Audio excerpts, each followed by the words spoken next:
I couldn't believe what that database was telling me. The name on that dog tag, the one that I pulled half buried out of rubble in Afghanistan, does not exist within any military database. In none of the KIA databases, nor in the MIAs, nor even in the personnel databases. The soldier whose dog tag I had in my hand never existed, the United States Army said. Now, I'm going to share the answers to these questions. Before sharing, don't forget to subscribe to this channel. Every day we shared this type of information. The patrol that would turn everything upside down took place on a Tuesday in the month of March 2011. I was a specialist with the 101st Airborne, operating out of a forward operating base in eastern Afghanistan, about 20 miles from the Pakistani border.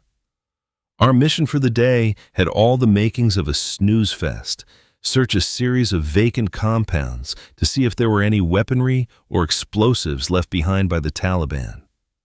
The heat was brutal, even at 10 in the morning. Sweat soaked through my uniform, dust coating everything. Our squad moved in staggered formation, weapons up, eyes scanning windows and doorways.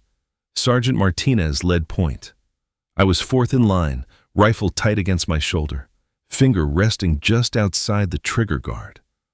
The compound we entered looked like all the others: mud brick walls partially collapsed, wooden beams jutting from rubble like broken bones, empty shell casings scattered across the courtyard. Someone had been here recently, maybe weeks, maybe months. In Afghanistan, time worked differently. Buildings aged decades in a single season of fighting. "Brooks, check that corner," Martinez called out. "Thompson, you're with him." I nodded, moving toward the northeast section of the compound. Thompson, a private first class from Tennessee, followed close behind. We stepped carefully over debris, checking blind spots, clearing angles. The training never stopped, even when you thought a place was empty. That's when I saw it. A glint of metal caught the sunlight, half buried beneath a collapsed section of wall. At first, I thought it might be a shell casing or a piece of equipment, but as I knelt down and brushed away the dirt and plaster, my breath caught. A dog tag. The metal was corroded, dirt caked into the engraved letters, but I could still make out the name. I pulled it free from the rubble, the chain still attached, and held it up to the light. Morrison, J. B-post, no preference. The blood type, the religious preference line, standard issue. But the serial number looked wrong, older format, different structure than the ones we used. I turned it over in my hand, studying the wear patterns. This tag had been here a long time. "Find something?" Thompson asked. I showed him the tag. He squinted at it, then shrugged. "Probably some contractor. Maybe E&A," he said, referring to the Afghan National Army. "Could have been dropped during joint operations." But something about it didn't sit right with me. The name was American. The format was U.S. military. And the way it had been buried, not lost, but buried, deliberately covered, made my instinct scream that this was different. I slipped the tag into my pocket and finished the sweep. We found nothing else in that compound. No weapons, no explosives, just dust, rubble, and ghosts. Back at the FOB that evening, I sat on my cot and studied the dog tag under the harsh fluorescent lights. Morrison, J. I ran my thumb over the engraved letters, wondering who this person had been. A soldier? A contractor? Someone who'd served here decades ago? I decided to do some digging. Our FOB had limited internet access, but we had a terminal for official correspondence and basic administrative tasks. After chow the next day, I logged in and pulled up the military personnel database. The computer hummed in the corner of the communications tent, surrounded by stacks of paperwork and the constant chatter of radio traffic.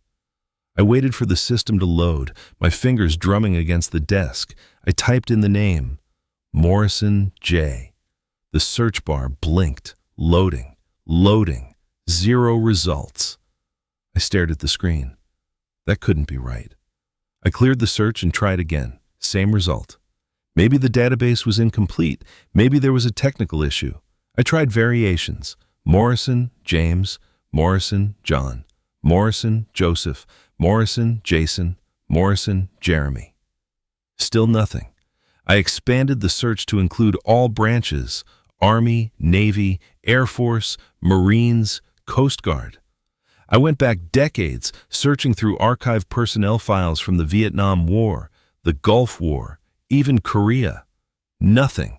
Not a single Morrison. J matched the serial number format on that tag. Then I tried the KIA and MIA databases, the ones that tracked casualties from Vietnam to present day. Morrison J should have shown up somewhere if he'd been killed or gone missing in action. The military doesn't forget its dead. We honor them. We track them. Every name goes somewhere. But not this one. Nothing. Not a single hit. I leaned back in the chair, my mind racing. This didn't make sense. The dog tag was real. I could feel the weight of it in my pocket. The engraving was military standard. The format was legitimate, just older. This wasn't some fake made in a souvenir shop. So why didn't Morrison J exist in any database? I pulled up the Defense Casualty Analysis System, the comprehensive database that tracks every military death since World War II. I searched by name, by date ranges, by theater of operations. Nothing. I tried the National Personnel Records Center database. Same result. I even checked the Social Security Death Index, thinking maybe Morrison had died after service and his records might show up there. Nothing. It was like this person had been completely erased from existence. I leaned back in the chair, staring at the screen. This didn't make sense. Every service member had records. Even if they'd been discharged dishonorably, even if their service had been brief, there would be something. A file number, a date of enlistment, anything. But for Morrison J, there was absolutely nothing. I pulled the dog tag from my pocket again, holding it up to the monitor's glow. The serial number format nagged at me. It looked old, maybe 1980s, maybe earlier. I took a photo with my phone and emailed it to a buddy of mine who worked in personnel back at Fort Campbell. His response came 2 days later. Brooks, that serial number format is pre-1993. Whoever wore that tag served before the system changed. But I ran it through archives. No match. Either it's fake or the records were purged. What the hell did you find? Purged records. That meant someone had deliberately erased this person's service history. My hands started to shake. I couldn't let this go. Every night after patrols, I'd return to that terminal and dig deeper. I searched declassified operation reports from the Soviet-Afghan War, when U.S. forces provided covert support to the Mujahideen. I looked for special operations units that might have operated off the books. I checked CIA contractor lists, though most of those were heavily redacted. Nothing. Morrison J was a ghost. 2 weeks after finding the tag, we returned to that same compound on a follow-up patrol. Intelligence had reported possible Taliban movement in the area. Sergeant Martinez briefed us before we rolled out. Same mission, different day. But I had my own agenda. I convinced Martinez to let me spend extra time searching the area. He thought I was looking for intel, weapons caches, anything that might help our mission. In truth, I was looking for answers about Morrison. The compound looked different in the harsh midday sun. Shadows had shifted. The rubble seemed more exposed. I moved methodically, section by section, using a stick to probe beneath collapsed beams and chunks of concrete. Thompson watched me from the doorway, his rifle at low ready. "What are you really looking for, Brooks?" he asked. I didn't answer. I kept digging. Then I found it. Beneath the collapsed wall, right where I'd discovered the dog tag, there was more. A fragment of fabric, faded green, military grade, but decomposed beyond clear identification. The weave was tight, professional. Not civilian clothing, not local materials. I photographed it with my phone, then kept digging. Next to the fabric, barely visible in the dirt, a single bullet casing glinted bronze in the sunlight. I picked it up carefully, turning it over in my palm. The head stamp was clear despite the corrosion. 7.62 by 39 millimeter. Soviet ammunition, AK-47 round. My heart started pounding. This wasn't Taliban ammunition. They used the same caliber, yes, but this casing was old, decades old. The patina, the wear, the way the brass had oxidized. This had been here since the Soviet occupation. I found 3 more casings nearby, all the same caliber, all the same age. Then, something else caught my eye. A piece of metal, twisted and blackened, partially buried. I dug it out carefully. It was a fragment of a rifle magazine, Soviet design. The spring inside was rusted solid. This compound had been a battlefield during the Soviet War. And Morrison had been here. I bagged everything, the fabric, the casings, the magazine fragment. Evidence that no one had bothered to look for in 25 years. "Brooks," Martinez called out. "We're moving in 5. I took one last look at the spot where Morrison had likely died. The ground here had soaked up blood, violence, sacrifice. And then the world had forgotten. But I wouldn't. The answer came from an unexpected source. Our FOB occasionally hosted visiting units rotating through the area.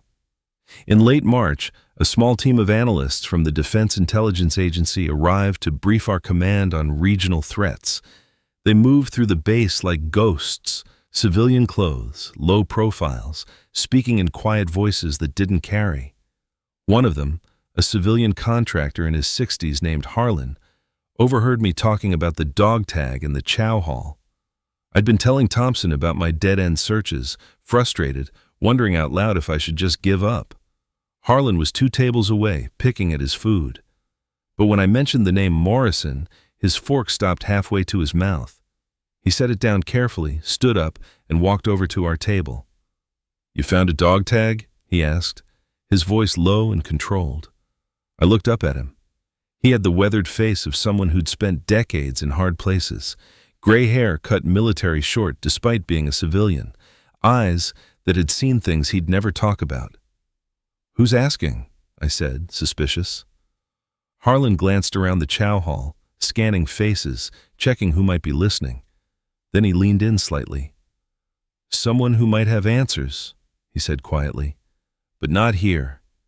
Meet me outside in 10 minutes, east perimeter, near the HESCO barriers." Then he walked away, carrying his tray like nothing had happened. Thompson looked at me. "That was weird." "Yeah," I agreed. But I was going to that meeting.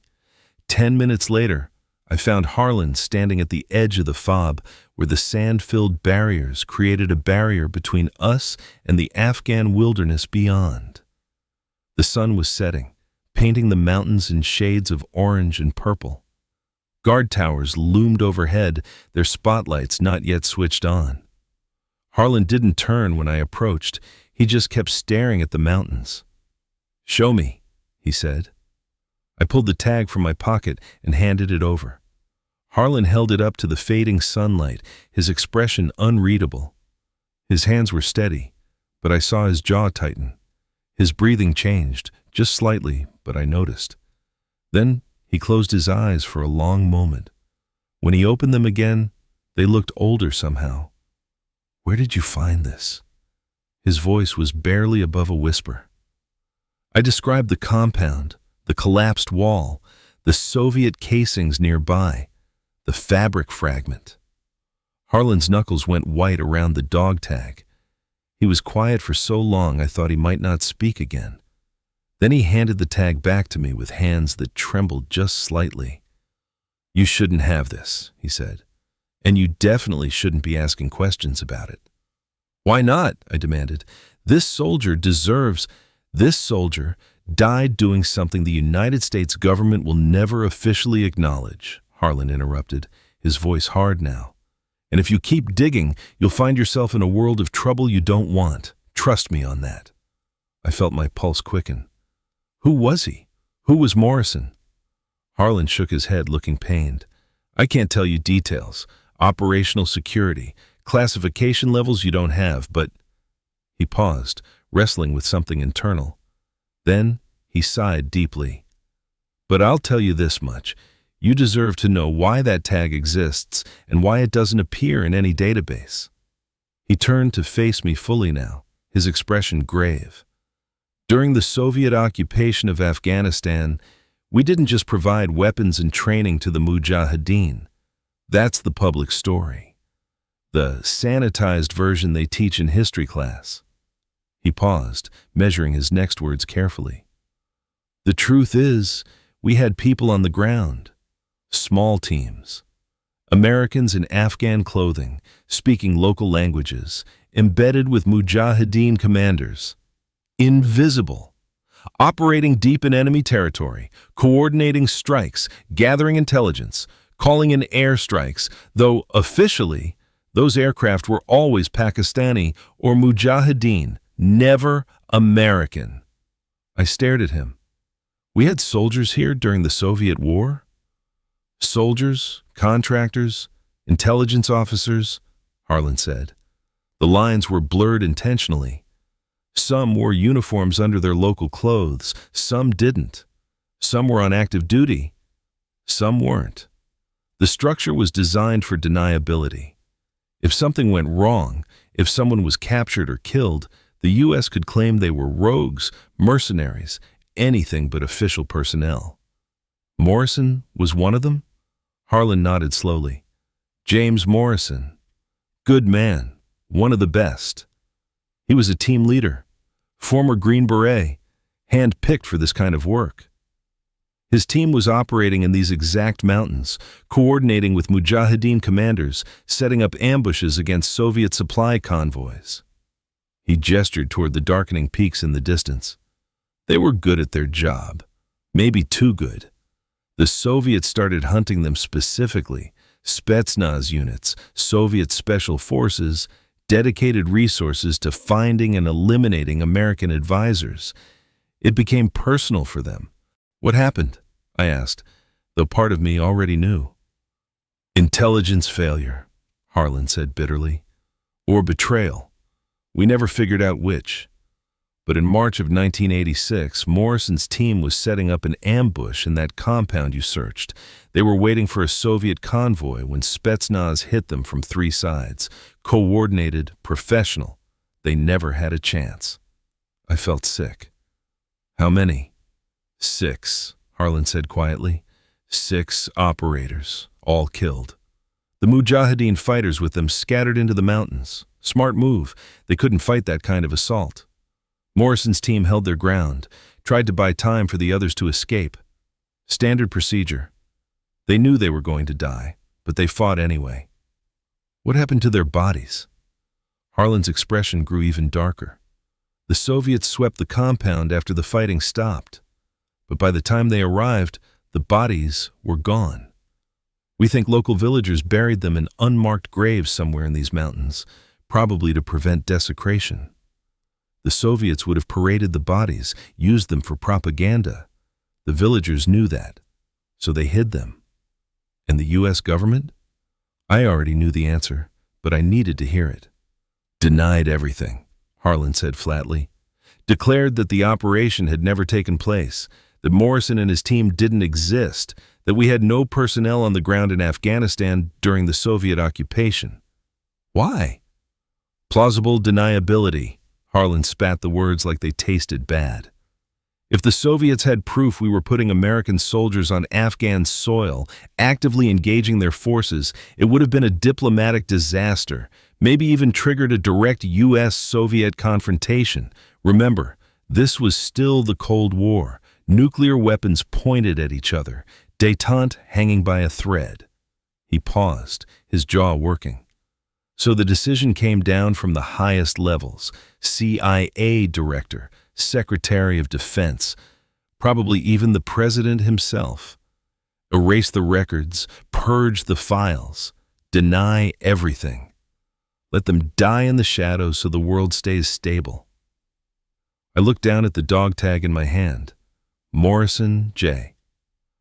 A soldier who'd given his life for his country. A soldier his country refused to remember. "That's not right," I whispered. Harlan's expression softened slightly. "No, it's not. But that's the world we live in, Brooks. Some sacrifices don't get parades. Some names don't go on memorials. That doesn't make them any less real. Doesn't make their service any less valuable." "Did you know him personally?" Harlan hesitated, then nodded once. "I was intelligence liaison for covert operations in this region during that period. I briefed Morrison's team before they went in. Last time I saw him, he was loading into a helicopter at a base in Pakistan, ready to cross the border. He shook my hand, grinned, said he'd see me in 3 months. His voice cracked slightly. 3 months. That's how long the mission was supposed to last. He made it 5 weeks. We stood in silence, watching the last light fade from the mountains where Morrison had died. Finally, Harlan turned to me. "If you want to honor him, keep that tag safe. Remember his name. But don't go looking for official recognition. You won't find it. The files are sealed for another 30 years at least. The witnesses are either dead or sworn to secrecy, and you'll only hurt yourself trying." "What if I don't care about hurting myself?" I said quietly. Harlan studied me for a long moment. Then he pulled a business card from his pocket and handed it to me. "Then you're braver than I am," he said. "Or more foolish. Time will tell which, but if you really intend to pursue this, call me when you get stateside. I'll help where I can. Quietly. Off the record. But I will help." I took the card. It had only a name and a phone number, no company, no title. Harlan started to walk away, then stopped and looked back at me. "Morrison had a daughter," he said softly. "She would have been about 5 when he died. Her mother was told it was a training accident. The family got a flag, a pension, and a story that wasn't true. That little girl grew up thinking her father died because of equipment failure or human error. She never knew he was a hero." He held my gaze. "If you can give her that truth someday, do it. She deserves to know." Then he walked away, leaving me standing alone in the gathering darkness, holding a piece of history the world would never acknowledge. But I couldn't let it end there. Over the next month, I became obsessed in a way that worried even me.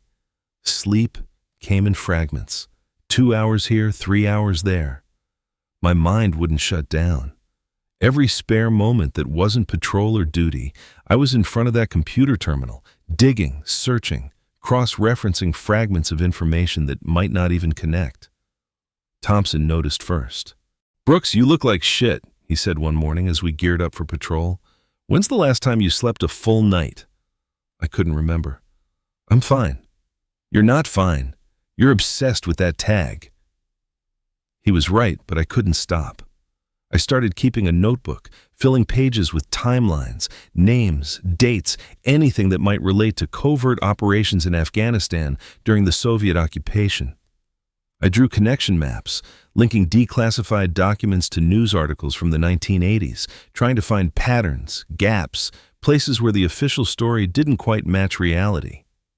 I found a declassified CIA report from 1987 that mentioned an incident near the Pakistan border involving unidentified combatants. The details were heavily redacted, black lines covering entire paragraphs, but the location coordinates, partially visible, matched the general area of the compound where I'd found Morrison's tag. The report mentioned casualties, but gave no numbers. It referenced immediate action taken to contain operational exposure, but didn't explain what that meant. And buried in the footnotes, almost invisible, was a single line. "All personnel records archived under Special Access Program restrictions." Special Access Programs, SAPs, the most classified level of military operations, beyond even top secret, programs so sensitive that their mere existence could be denied. Morrison's unit had been a SAP. That's why his records were gone. That's why he didn't exist in any database. SAP personnel could be completely erased if operational security demanded it. I printed the report, highlighted the relevant sections, added it to my growing file. I discovered another lead in an obscure military history book written by a former CIA officer in 2003. The book, titled Ghost Wars: The Secret History of the CIA in Afghanistan, had a brief section on American advisors embedded with Mujahideen forces. The author, Steve Call, hinted at a covert operation codenamed Silent Falcon that had placed small teams of American military personnel and intelligence officers directly with anti-Soviet forces during key periods of the war. He couldn't provide details. The operation remained classified, but he suggested that significant casualties had occurred. Casualties that were never publicly acknowledged. I ordered the book online, paid extra for expedited shipping to APO address, and when it arrived, I read it cover to cover in one sitting. Silent Falcon. That had to be Morrison's operation. The timeline matched, the description matched, everything fit. I started searching for more information on Silent Falcon but hit walls everywhere. The operation wasn't mentioned in any official histories. No declassified documents referred to it by name. It was a ghost program, known only to those who'd been part of it. But I found hints, shadows, fragments. A Freedom of Information Act request, filed by a journalist in 2008, had been denied on grounds of national security. The request had specifically asked for documents related to Operation Silent Falcon and American casualties in Afghanistan between 1985 and 1987. The denial letter, publicly posted online, stated, "The documents you have requested, if they exist, remain classified under Executive Order 13526 and cannot be released without causing grave damage to national security interests." If they exist. Careful language. Plausible deniability even in a denial letter. I tracked down other FOIAs related to covert operations in Afghanistan during that period. All denied, all using similar language. The pattern was unmistakable. Then, I found a gold mine, sort of. A retired Army colonel named Robert Mitchell had published an article in a military history journal in 1997. The article was titled, "The Shadow Warriors, American Military Advisors in Afghanistan During the Soviet Occupation." Mitchell had been an intelligence officer during that era. His article danced around specifics, never naming names or operations, but he described a program that placed highly trained American personnel with Mujahideen forces for intelligence gathering and tactical coordination purposes. He mentioned teams of 4 to 8 operators, usually led by special forces officers, who would deploy for 60 to 90-day rotations. He talked about the extreme danger, the political sensitivity, the absolute need for secrecy. And then, buried in a footnote, he wrote, "Several teams suffered casualties during this period. Their sacrifices remain classified and cannot be publicly acknowledged. They deserve our respect, nonetheless." I emailed Colonel Mitchell through the journal that had published his article. To my surprise, he responded 2 days later. "Specialist Brooks, I cannot discuss specific operations or personnel. However, I will say that your interest in this topic is understandable and your instinct to honor forgotten service members is commendable. Be careful. Some truths are dangerous to pursue." That was it. Careful, cryptic, but it confirmed I was on the right track.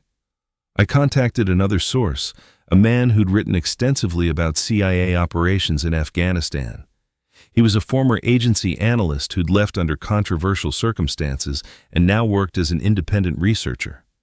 We spoke on a scratchy phone line from the fob, connection cutting in and out. "Morrison," he repeated when I told him the name. "You found a tag with that name?" "Yes." Silence on the other end. Then, "That name rings a bell. I can't place it exactly, but I remember hearing it in connection with contractor operations in the mid-'80s, off-the-book stuff, very sensitive.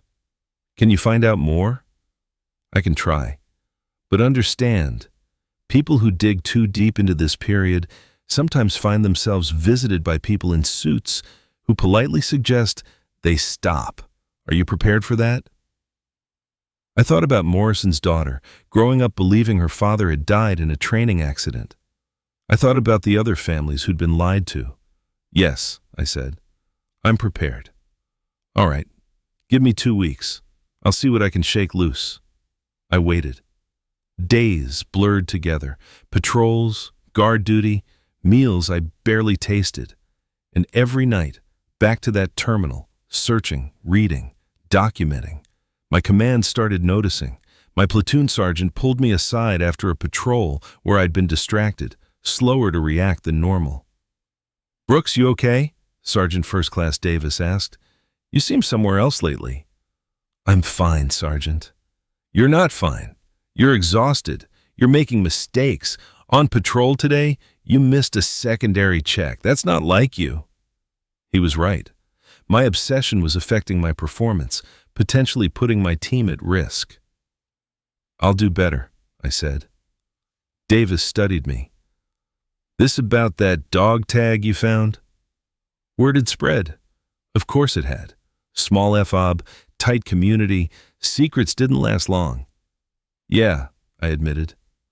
"Let it go," Davis said, not unkindly. "Whatever that tag represents, it's not worth losing focus over. You've got brothers counting on you. Don't let them down for some mystery you can't solve." But I couldn't let it go. Morrison deserved better than being forgotten. His family deserved the truth. That night, I made a decision. I'd take this investigation seriously, but I wouldn't let it compromise my mission or my team's safety. I set boundaries. No research during duty hours, only when off patrol, never when I was supposed to be resting before missions. It was a compromise. Maybe not a good one, but the best I could manage. 2 weeks later, the researcher called back. "Brooks, I found something. Not much, but something." My heart raced. "What?" "There's a reference in some old CIA cables to an operation in March of '86. No operation name given, but the location matches where you found that tag. The cable mentions containment protocols activated and 6 packages secured. That's intelligence speak for casualties that need to be hidden." 6 casualties? That's what it looks like. The cable goes on to discuss narrative management and family notification protocols using cover story. They were planning how to lie to the families about what happened. I felt sick. "Is Morrison mentioned specifically?" "No names in the cables I found.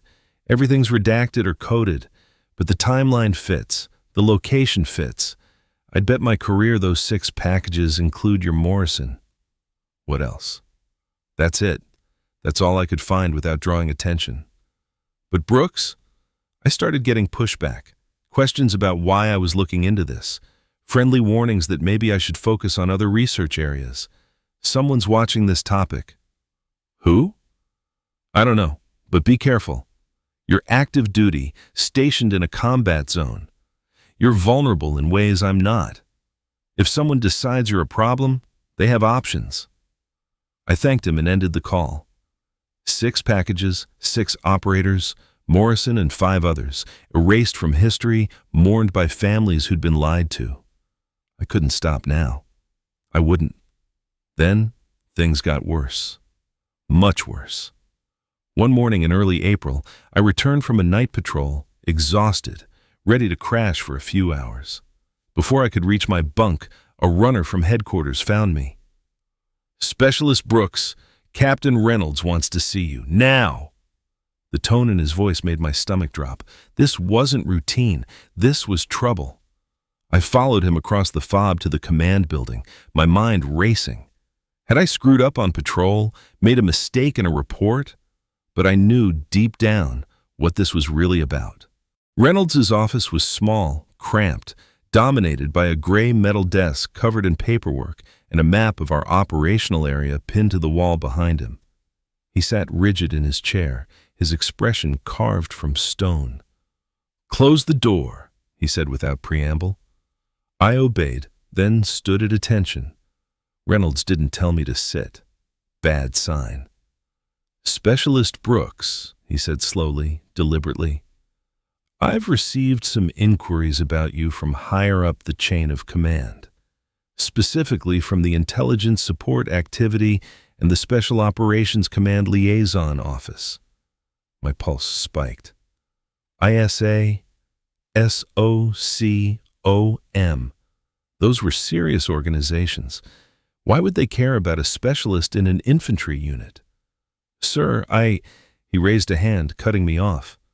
"Apparently, you've been accessing restricted databases and sending emails to private citizens about classified operations.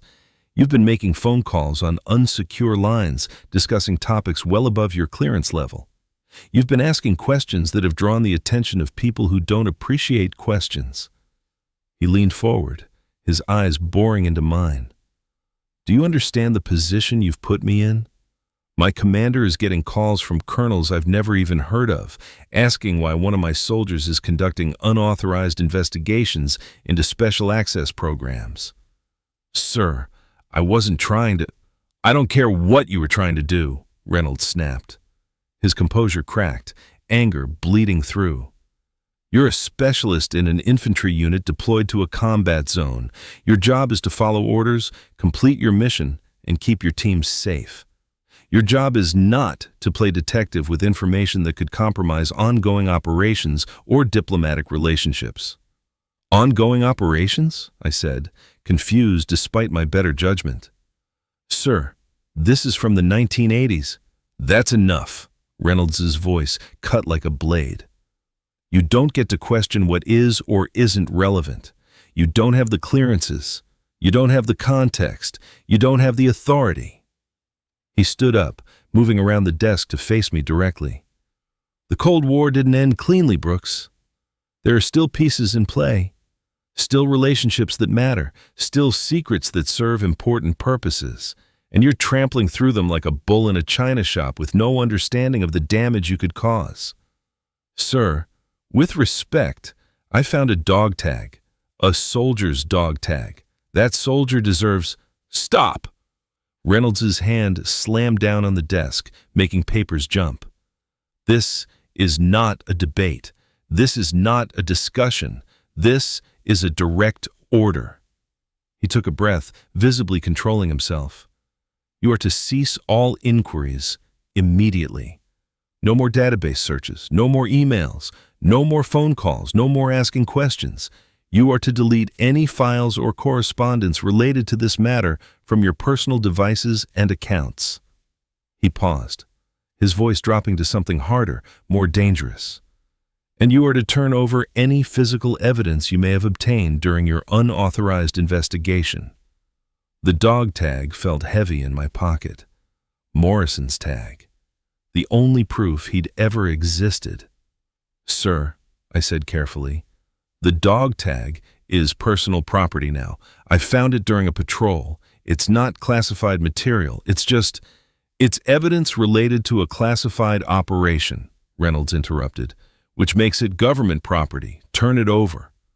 We stared at each other. This was the moment. This was the choice.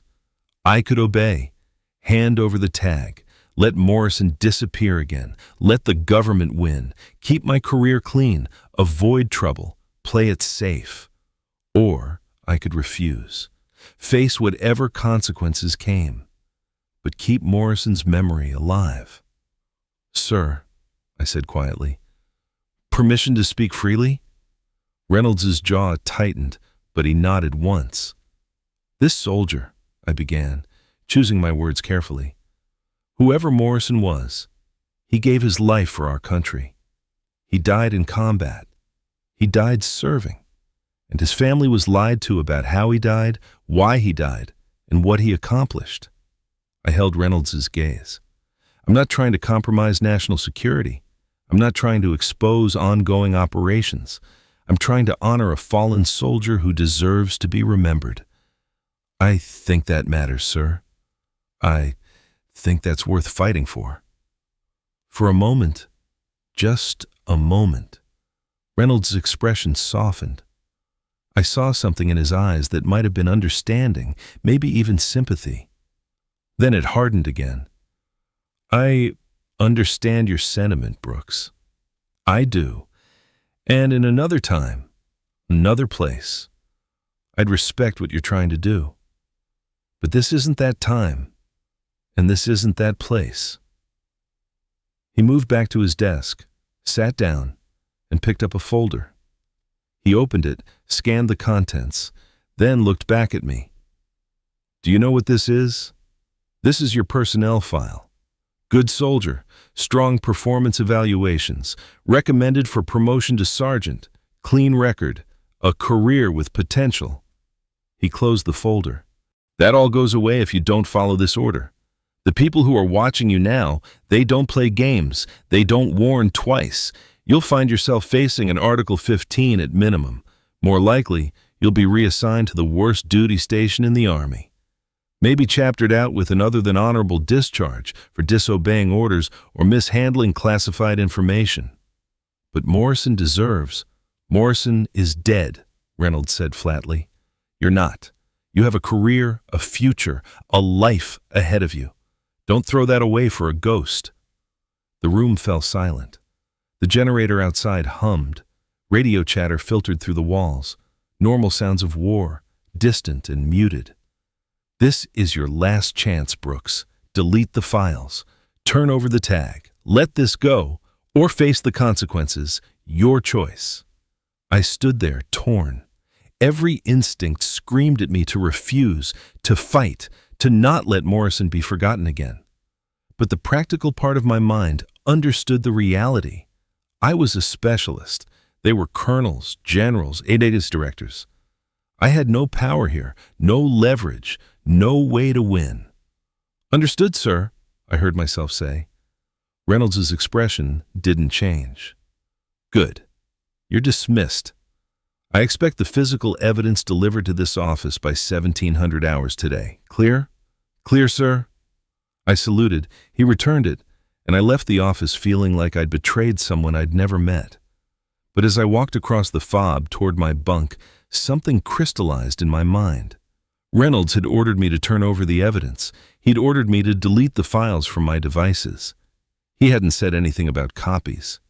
He hadn't mentioned cloud storage. He hadn't thought about the fact that I might have already sent information to people outside the military's reach, because I had. Over the past month, I'd been backing everything up, every document, every photo, every email. I'd created encrypted cloud accounts using personal email addresses. I'd sent copies to the researcher. I'd forwarded key findings to a journalist friend from college who worked for a military history website. The physical evidence would be gone. My official files would be clean. But the information, Morrison's story, that would survive. That afternoon at 16:45 hours, I delivered the dog tag to Captain Reynolds' office. He took it without comment, placed it in an evidence bag, and dismissed me. I walked out of that office feeling empty. But I still had Morrison's story. And I wasn't done fighting for it. The rest of my deployment passed in a haze. I completed my patrols, followed my orders, kept my head down. But every night, I'd take out that dog tag and run my thumb over the engraved name. Morrison, J. I wondered what his first name had been. I wondered if he'd had a family, a wife, kids, people who'd spent decades wondering what happened to him, told only that he'd died in a training accident or classified circumstances. I wondered if anyone still mourned him. In June, our unit rotated back to the States.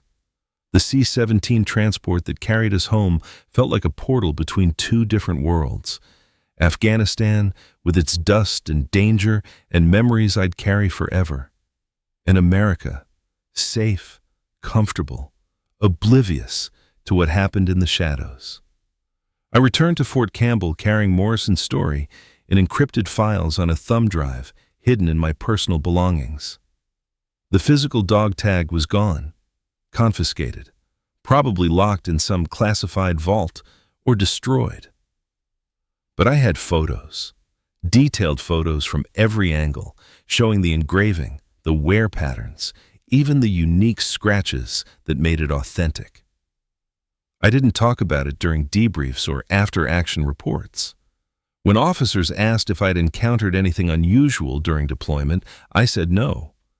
When they asked if I had any concerns or issues to report, I said no. I lied cleanly, professionally, because telling the truth would have ended my ability to continue fighting for Morrison. The first month back was adjustment. Reintegrating with civilian life at the edges of military service. The Army had programs for it, counselors, briefings, support groups. I went through the motions. But every night, after duty hours, I returned to Morrison's case. I connected with journalists I'd been emailing during deployment. Most were skeptical, worried about government pushback, unwilling to run stories based on circumstantial evidence. But a few were intrigued. One, a reporter for a military history website called War Stories, agreed to publish a piece about unnamed American advisors in Afghanistan during the Soviet era. He couldn't mention Morrison specifically, too risky without concrete proof. But he raised questions about classified casualties and families who might have been lied to. The article got traction. Comments flooded in from veterans who remembered whispers of covert operations, from historians who'd hit walls researching that period, from family members of soldiers who died in training accidents with suspiciously vague details. It wasn't much, but it was something. The story was spreading. I finished my enlistment in 2012 and separated from the Army. Part of me wondered if I'd been allowed to complete my service cleanly because someone wanted me out of the military before I could cause more trouble. Maybe. Maybe not. As a civilian, I had more freedom, more ability to ask questions without facing military discipline. I used it. I enrolled in college using my GI Bill, studying history and political science. Every research paper became an opportunity to dig into Cold War operations, intelligence programs, plausible deniability. My professors thought I was just passionate about the subject. They didn't know I was hunting a ghost. I kept researching Morrison in my spare time, quietly, carefully, always aware that someone might still be watching. In 2015, I got a break. A Freedom of Information Act request I'd filed 2 years earlier finally got a partial response. Most of it was redactions, pages of blacked-out text. But buried in the footnotes of one document was a reference to compensation paid to families of contractors lost during overseas operations in fiscal year 1986. The amount was redacted. The number of families was redacted. But the existence of the program wasn't. It meant families had been compensated for deaths that were never publicly acknowledged, deaths that occurred during operations that officially didn't exist. I filed follow-up requests asking for lists of contractors who'd received payments during that period. All denied, national security, classified, the usual walls, but each denial confirmed I was on the right track. Then, in 2018, everything changed. A retired intelligence officer named Donald Graham published a memoir, In the Shadows of the Hindu Kush, My Years in Afghanistan's Secret War. The title alone made my pulse race. I bought it the day it came out, read it in 2 sittings, barely stopping to eat. Graham had been CIA, assigned to Pakistan and Afghanistan from 1984 to 1988. His job had been coordinating logistics and support for covert operations involving both agency personnel and military advisors embedded with the Mujahideen. Most of the book was sanitized, cleared by CIA censors before publication. But Graham pushed boundaries. He described operations in general terms, hinted at capabilities and programs, danced around specifics while confirming that, yes, Americans had been on the ground, fighting alongside Afghan guerrillas against the Soviets. And then, in Chapter 12, he wrote about an ambush. He didn't name the operation, didn't identify the team, but he described a firefight in eastern Afghanistan in March of 1986 where a small advisory element was overrun by superior Soviet forces, resulting in multiple casualties. He wrote about the political fallout, the scramble to contain the incident, the decision made at the highest levels to deny American involvement. And he wrote this: 6 brave Americans died that day. Their families were told they'd perished in training accidents. Their service was never acknowledged. Their sacrifice was erased. I carry their names with me, though I cannot speak them. They deserve better. 6 Americans. March 1986. Eastern Afghanistan. Morrison's team. I had to contact Graham.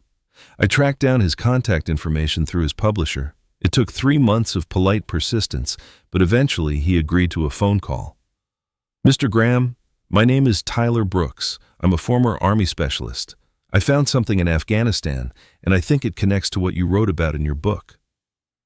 Silence on the other end. Then, what did you find? A dog tag. Name Morrison, J. Found it in a compound near the Pakistan border. Every record of him has been erased. More silence. Longer this time. Where did you say you found this? I gave him the coordinates, pulled from my deployment records. Jesus Christ, Graham whispered. That's the compound. That's where they died. My hands started shaking. You knew about it? I was the one who coordinated the extraction attempt, Graham said, his voice heavy with old grief. We got word they were under attack, tried to get air support, quick reaction force, anything. But by the time we had assets in position, it was over. When we searched the site days later, the bodies were gone. We assumed the Soviets had taken them, or buried them. We never knew for sure. The locals buried them, I said, remembering what Harlan had told me, to prevent desecration. Makes sense, Graham said. Pashtunwali, their honor code. They would have seen it as their duty to protect the dead, even foreign dead who'd fought alongside them. We talked for over an hour. Graham told me what he could without violating classification rules. The team's mission, their leader, James Morrison, a former Green Beret with multiple deployments, one of the best covert operators he'd ever worked with. The ambush that killed them. The cover-up that followed. Morrison had a daughter, Graham said near the end of our conversation. Little girl, maybe 5 years old at the time. Her mother was told he died in a helicopter training accident at Fort Campbell. Standard cover story. The mother got a flag, a pension, and a lie. Do you know what happened to them? The family? No idea. Probably remarried. The girl would be in her 30s now. Maybe she knows the truth. Maybe she doesn't. She deserves to know, I said. Yes, Graham agreed. She does.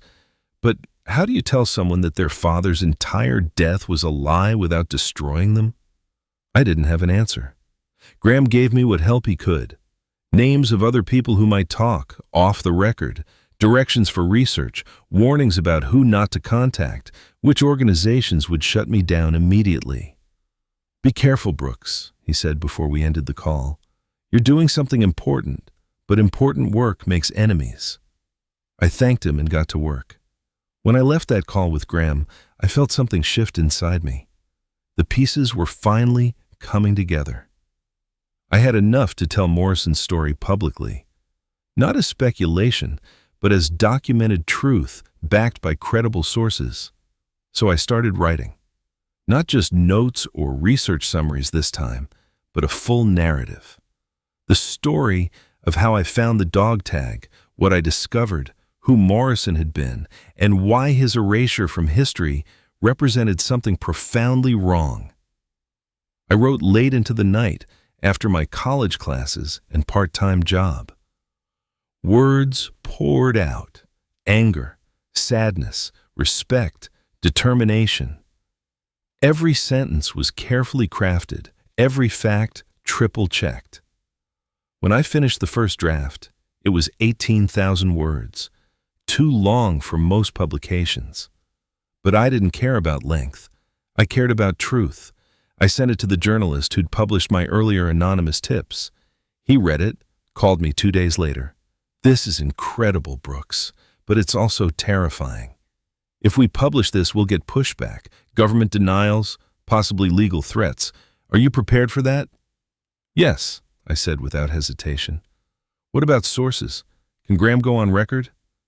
"He'll provide background confirmation off the record, won't go on camera or allow direct quotes, but he'll verify the facts." The journalist was quiet for a moment. Then, "All right, let's do it. But we need to be careful, strategic. We'll publish it in phases. Start with the general story about erased service members. Build interest. Then release more details. Create momentum so it's harder to suppress." Over the next 3 months, we worked together to refine the piece, gather supporting evidence, and prepare for publication. We contacted historians, former CIA officers, anyone who might provide context without risking their own security clearances. The first article dropped in May of 2019 on the Military History website. Title: "The Soldiers Who Never Existed, America's Secret War in Afghanistan." It went viral within 48 hours. Veterans shared it. Historians commented. News outlets picked it up. The story exploded across military forums, social media, news aggregators. People who'd served in intelligence started sharing their own stories in the comments, carefully, vaguely, but confirming that yes, these programs existed, yes, people had died, yes, families had been lied to. The government's response was predictable. A brief statement from the Department of Defense. "We cannot comment on alleged classified operations. Many claims made in this article are unsubstantiated and speculative." But they didn't issue denials. They didn't threaten legal action. They just tried to ignore it and hope it faded. It didn't fade. Follow-up articles appeared in larger publications. The Washington Post ran a piece about classified casualties, and the families left in the dark. The New York Times published an investigation into Cold War covert operations that were never officially acknowledged. Morrison's name started appearing in online databases of forgotten soldiers. Veterans groups began including him in their memorial services. Someone even created a small monument in a park in Fort Worth, Texas, Morrison's hometown, which I'd tracked down through old property records and birth certificates. His name was no longer forgotten. But I still hadn't found his family. I'd tried. Public records, social media, genealogy websites. But Morrison's widow had remarried, taken a new name. Their daughter had married too. The trail went cold. Until 2 years ago. I received a letter, plain white envelope, no return address. Inside, a single page, handwritten in careful cursive. I remember the moment I opened it. Standing in my apartment, mail in one hand, coffee in the other. I almost threw it away, assuming it was junk mail. But something made me open it. The letter read, "Dear Mr. Brooks, my name is Sarah Mitchell. My father was James Morrison. I was 5 years old when he died. My mother told me it was a helicopter accident during training. We were given a flag and told he was a hero. I grew up believing that story. I built my life around it. When I struggled, I thought of my father dying senselessly because of mechanical failure or pilot error. It made his death seem pointless, random, unfair. Then I read your articles. I saw the photos of the dog tag you found. I recognized my father's name, his serial number, and I realized everything I'd been told was a lie. At first, I was angry, furious. How dare they lie to us? How dare they erase my father's real sacrifice? But then I kept reading. I learned what he actually did, where he actually died, why it mattered. My father wasn't a victim of a pointless accident. He was a warrior who died fighting for what he believed in. He saved lives. He mattered. You gave that back to me. You gave back the truth about who my father really was. Thank you. From the bottom of my heart, thank you for not letting him be forgotten. God bless you for your service and for your dedication to honoring those who served in the shadows. Sarah Morrison Mitchell. I sat down on my couch and cried. Real, heavy tears that I hadn't let myself shed in years. All the frustration, all the doubt, all the nights wondering if any of this mattered. It poured out in those tears. Because it had mattered. Morrison's daughter knew the truth now. She knew her father had been a hero. She knew his sacrifice had meaning. Even if the government never acknowledged it, his family did. And that was enough. More than enough. I wrote back to Sarah immediately, told her everything I knew about her father, sent her copies of the research, the interviews, the documentation I'd gathered, offered to meet if she ever wanted to talk. She responded 2 weeks later. Yes, she wanted to meet. She wanted to know everything. We met in a coffee shop in Denver where she lived. She was in her late 30s, married, mother of 2. She brought photos of her father that I'd never seen. Young James Morrison in uniform, grinning at the camera, full of life and confidence. He was so young, I said, studying the pictures. 28 when he died, Sarah said softly. Younger than I am now. It's strange to realize you've outlived your own father. We talked for 3 hours. I told her about finding the dog tag, about Harlan and Graham, about the investigation and the pushback and the eventual breakthrough. She told me about growing up without her father, about the hole in her life that never quite filled, about wondering what he'd been like, what he would have thought of her choices, whether he'd be proud. He would be, I said with certainty. You turned out amazing despite having the truth stolen from you. That takes strength. That takes resilience. He'd be incredibly proud. She wiped tears from her eyes. I want to do something, some way to honor him and the others who died with him, but I don't know how. I might have an idea, I said. That's when I told her about the documentary filmmaker who'd contacted me months earlier. The filmmaker, a woman named Lisa Chen, had seen my articles and wanted to create a comprehensive documentary about classified casualties and the families they left behind. She'd been developing the project slowly, gathering funding, finding subjects willing to participate. Would you be willing to tell your father's story on camera? I asked Sarah. She didn't hesitate. Yes, absolutely yes. We contacted Lisa together. She flew to Denver a month later, and we spent 2 days filming, Sarah talking about her father, about the lie, about the truth.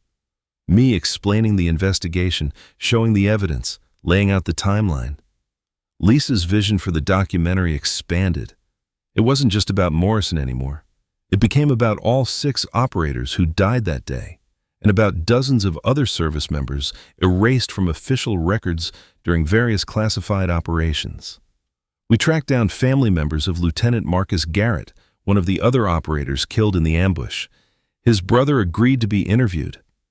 We found a retired CIA officer who'd worked with Sergeant Daniel Cross, another team member. The officer wouldn't appear on camera, but he provided audio testimony describing Cross's skill and dedication. The documentary took 2 years to complete. Lisa worked with researchers, historians, and former intelligence officers to build the most comprehensive account possible of America's secret war in Afghanistan and the men who'd been written out of history. She secured funding from a major streaming service. The premiere was scheduled for November of 2022. Sarah called me a week before the release. I'm bringing my children, she said. I want them to know the truth about their grandfather. I want them to understand what he sacrificed. The premiere took place at a small theater in Washington, D.C.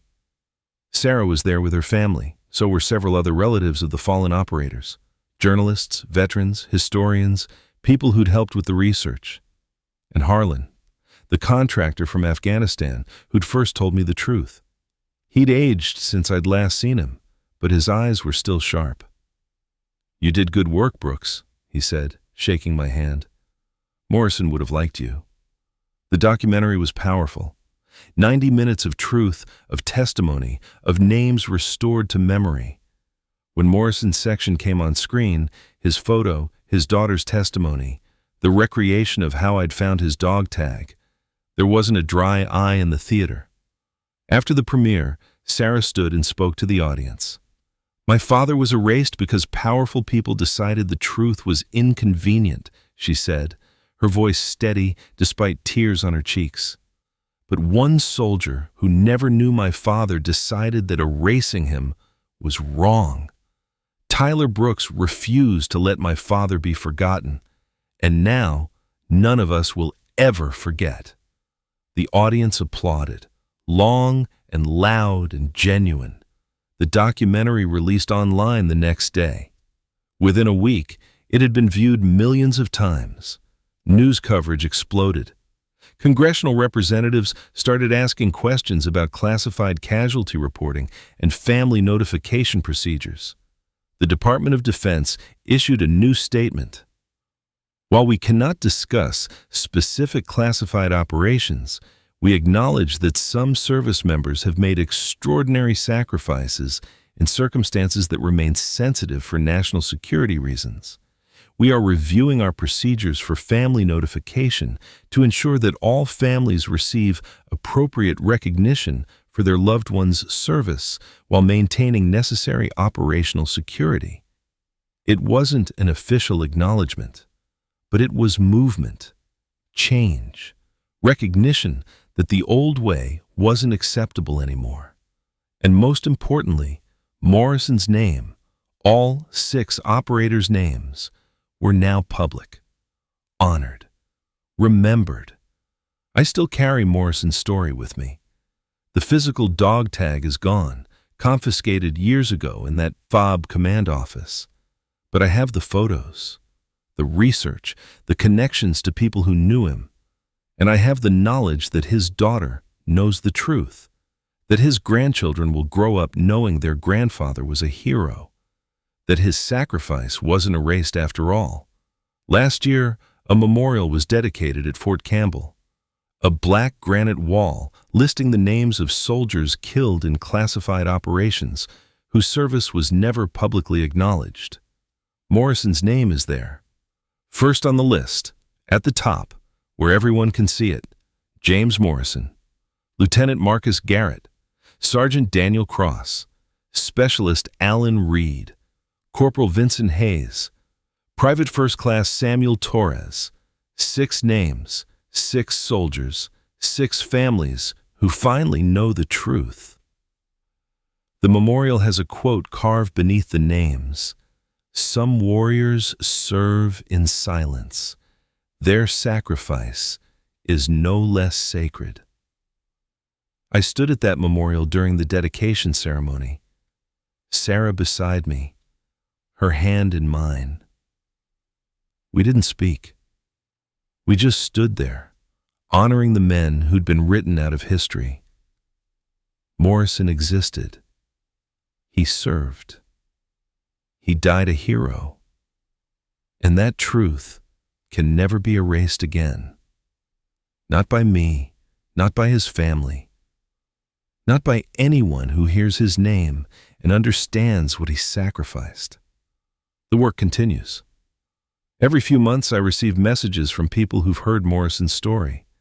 Some are veterans who remember whispers of covert operations during other wars. Others are family members of soldiers who disappeared under suspicious circumstances, their deaths attributed to training accidents or classified missions. Each message is a thread. Each thread is a story waiting to be uncovered. I've started a nonprofit organization dedicated to researching and honoring classified casualties. We work with families, historians, and retired intelligence officers to piece together the truth about service members whose sacrifices were never acknowledged. It's slow work, difficult work. The government still fights us on many fronts, citing national security, ongoing operations, diplomatic sensitivities. But we keep going, because every erased soldier has a family. Every hidden sacrifice deserves recognition. Every truth matters, no matter how inconvenient it might be for those in power. Morrison was the first, but he won't be the last.